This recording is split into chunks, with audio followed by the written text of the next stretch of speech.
Woo-hoo-wee. Oh my goodness. You guys, I just got done with my own long walk. Would you believe it? I woke up, I walked to the kitchen, ate breakfast, and walked here to record in the studio. What? It's a long walk.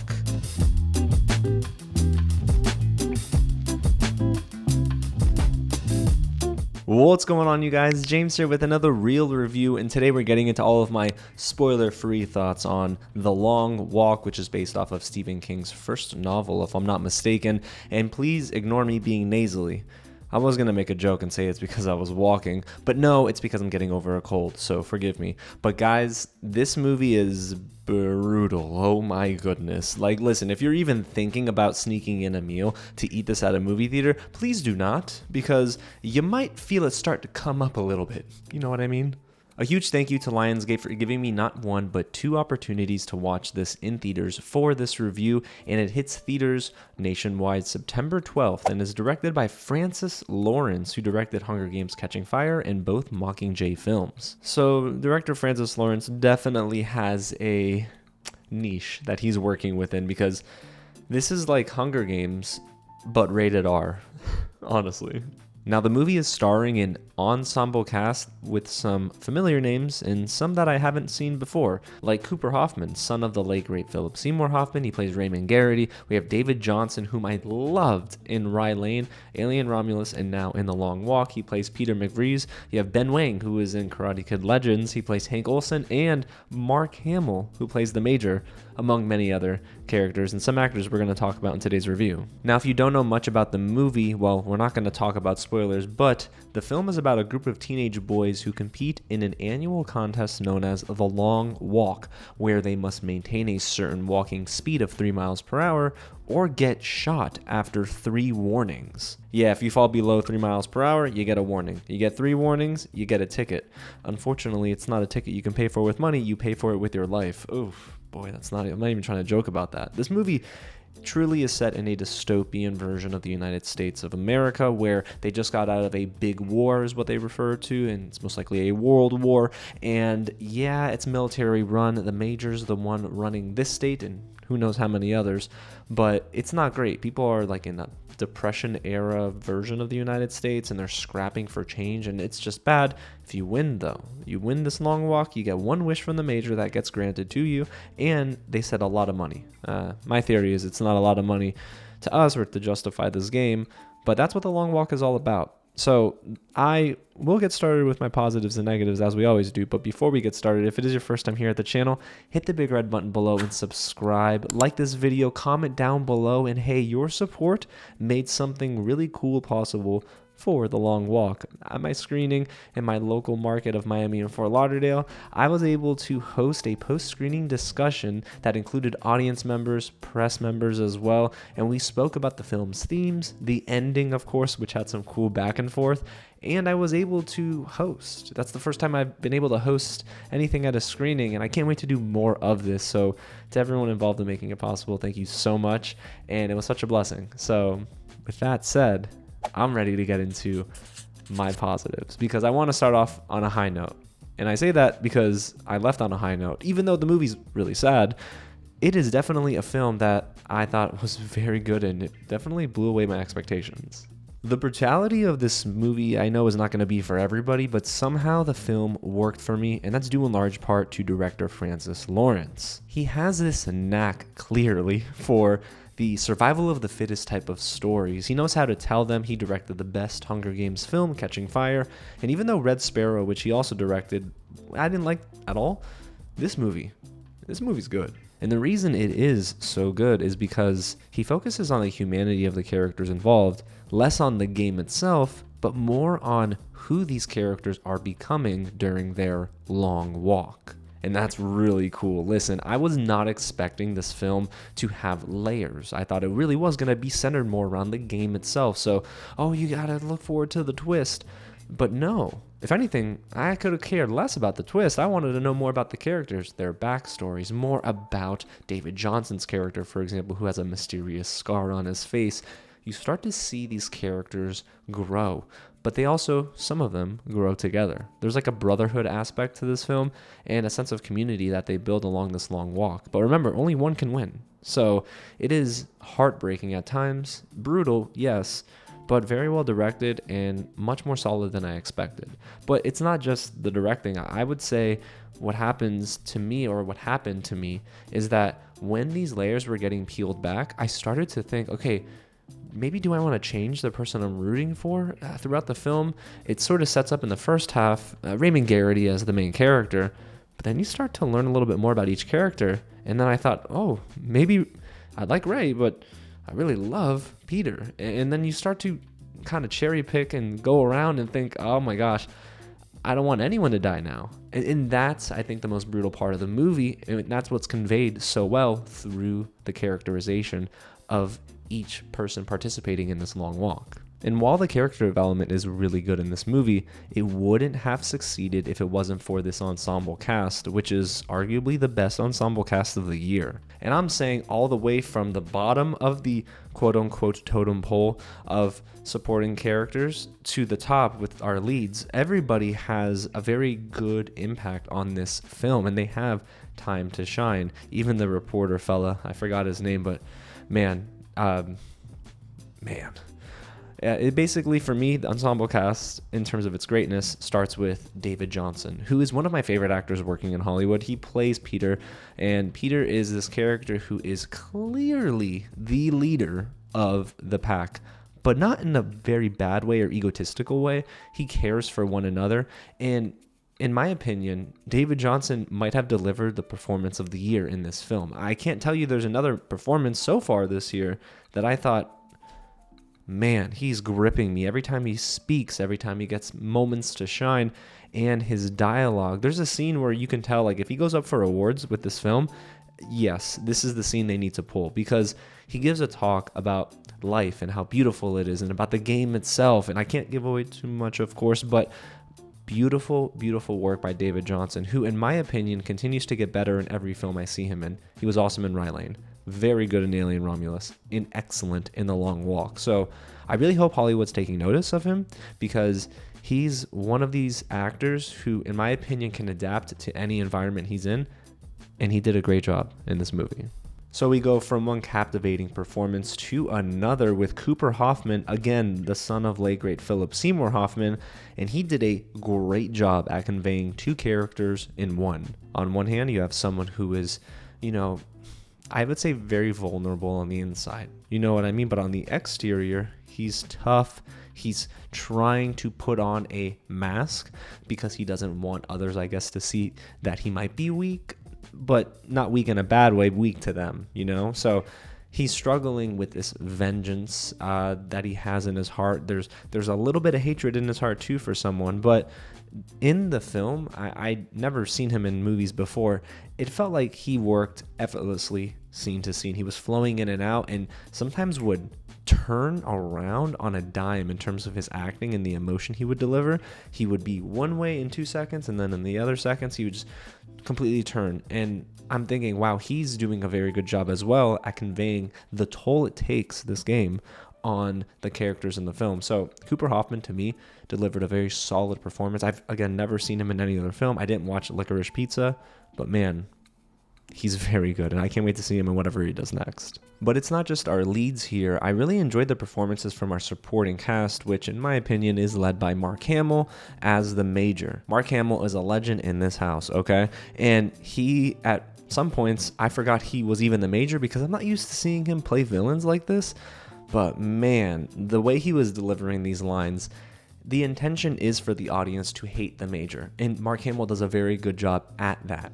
I loved what he was able to do from times where, like, you would think, oh, where's this dude? Where's the Major? He's just been gone. But then he comes back and you immediately remember, wow, I don't like this guy. But that is because Mark Hamill, to me, he's able to go over the top without it being too obvious or too detrimental to the film. He never pulls you out of a scene. Instead, Mark Hamill, to me, he adds a lot to this movie. And I also liked Ben Wang as Hank Olson, who's chewing gum. That juicy fruit, sponsor this man. But wow, I mean, listen, there's a lot that goes on in this movie, and there's a lot of dialogue that I'm like, ooh, that was harsh. But Ben Wang delivers in every scene, I would say. I think that even though he doesn't get the most screen time, he does get a lot for a supporting actor in this film. And he has gusto. You know what I mean? I liked him better here than in Karate Kid Legends, to be completely honest with you. So Ben Wang did a very good job. And when it came to heartbreaking performances, I mean, my heart broke for certain characters as they delivered lines, just like Tut Nuyot, I hope I pronounced his name right, who plays Arthur Baker. I believe he's from Baton Rouge, if I'm not mistaken, but he's definitely the one who, like, he knows Jesus, he goes to church, he's that character. So he brings a great deal of humanity to the movie as well. I've never seen him before this film, and again, this movie's introducing me to a lot of characters, or I should say actors, who play characters that I loved, so I can't wait to see Tut again. I mean, I can't even say what I was about to say, but there's just a moment where, yeah, I was like close to crying, man. And another supporting actor who might not be talked about as much, I guess in a positive way, is because he plays an antagonist. It's Charlie Plummer's performance as Barkovich. This is a character who you're supposed to not like. You are not supposed to be rooting for this character, but in a weird way. In a weird way, you guys. I sort of felt pity for him. You know, he is that bully type of character, but I think it's because he was bullied growing up, and there's a lot here. He's not mentally stable, but it doesn't help that he was a product of his environment, and I'm sure his environment before The Long Walk was terrible, so I thought Charlie Plummer did a very good job here. And I can't say too much more because, again, spoilers, but yeah, this is the character that got a lot of audience members to react because he says some stuff and does some stuff, and I'm like, this son of a gun. And on a technical level, outside of the acting, you guys, I actually really love how the film is shot because it provides more immersion than I expected. I almost wondered, how are you going to shoot this film? Because they're walking on roadways, up hills, and they're walking for 300 plus miles over the span of like 6 days. So in my opinion, I thought, well, the only thing you can do is like one shots, and they pulled it off. I was not surprised that cinematographer Joe Willems, who worked with Francis Lawrence on Hunger Games Catching Fire and the 2 Mockingjay films, was able to do a good job here because I thought he did well in those Hunger Games movies, but it is really cool to see how many one-ers they used. Now, of course, the whole movie's not a one-shot. Of course, there's lots of digital cuts. I'm sure it was a digital one-shot, but it gave you the impression that it's a one-er. And that helped because as you saw characters walking and as they're walking towards the camera and the camera's moving back, it's cool because characters come in and out, foreground, background, and I'm like, oh, okay, I love the direction. I love the blocking of different shots, and unfortunately the framing of some of the more brutal moments, it does add to how gut-wrenching this movie really is. So, yeah, man, the way this movie is shot, they did a very good job. And I liked a lot of the visual storytelling here too, with the horses and the origami, crane in the beginning of the film. It does tell a story. There's peace in the midst of this terrible, terrible game. So yeah, man, it was very well done. So I know I'm raving about this movie, but there are only a couple negatives that I have, and one of them really isn't the worst thing in the world. And that's the fact that it's not necessarily rewatchable. It's not a movie I'm going to go back and say, I got to sit down for this one because it's a hard watch. It's very tough. I know somebody who was watching it and actually could not stomach it. And they thought it was not enjoyable. And it's not supposed to be, I think. But I had this unique opportunity to watch it at a private screening. And then also I watched it with the public. And the second time was good because of the reactions from the audience, but I can't tell you I'm going to go and like rush to put this into my Blu-ray player and watch it at home because it's a hard watch, man. And what I found really interesting is that at the end of the movie, everyone really enjoyed it in my audience, but they didn't clap because, well, I guess they felt like they got hit by a train. And that might be the intention of what Francis Lawrence was trying to do here, which is let the audience walk away with that weight on their shoulders of what they just witnessed. So yeah, not rewatchable, so not a great thing for the film, but at the same time, you watch it once and I think you'll enjoy it. Enjoy the quality of the film. And the second negative I have is the fact that not every supporting actor is very good. While the ensemble cast is overall excellent, I would say that there's a weak chunk in the movie, and that's within the first like 20 minutes or so. And this is an actress that I actually really like, and that's Judy Greer. She's very good, but the thing is, in this movie, she plays Ray Garraty's mother, and every time we see her in the first act and also at the beginning of the third act, I did not really like her performance here. It felt a little forced. Sometimes the emotion was over the top, and I get it. She's very hysterical as seeing her son go into this game, but it's not necessarily what I felt fit for the film.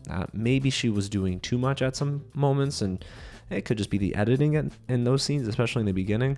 But whenever she was crying, I just couldn't buy it, and I wasn't really focused in those moments. It kind of broke the immersion a bit. But again, she's a very good actress. I just think maybe not the best writing and direction for her character, which unfortunately ended up being the weakest performance of the film. But overall, you guys, The Long Walk is a movie which I can tell you I recommend if you can stomach it. Again, it's not for everybody, but it's going to be for a lot of somebodies, because I think the movie itself just has so many excellent performances. The direction is very solid here, and I thought the story was gripping. You know, it's almost like something you don't want to take your eyes off of because you might miss something important. And usually in this movie, you will if you take your eyes away from the screen. I thought that, yes, okay, it's disgusting at times, but the film itself is just a brutal depiction of what happens when a state falls prey to people who prey on it. You know, you have the major who can take showers, and he's got a lavish lifestyle, I'm sure, considering the conditions everyone else is in, and he doesn't care about anyone but himself. This is a game that's purely for his enjoyment, and he does not care how many boys die. He just cares about being the one to do it.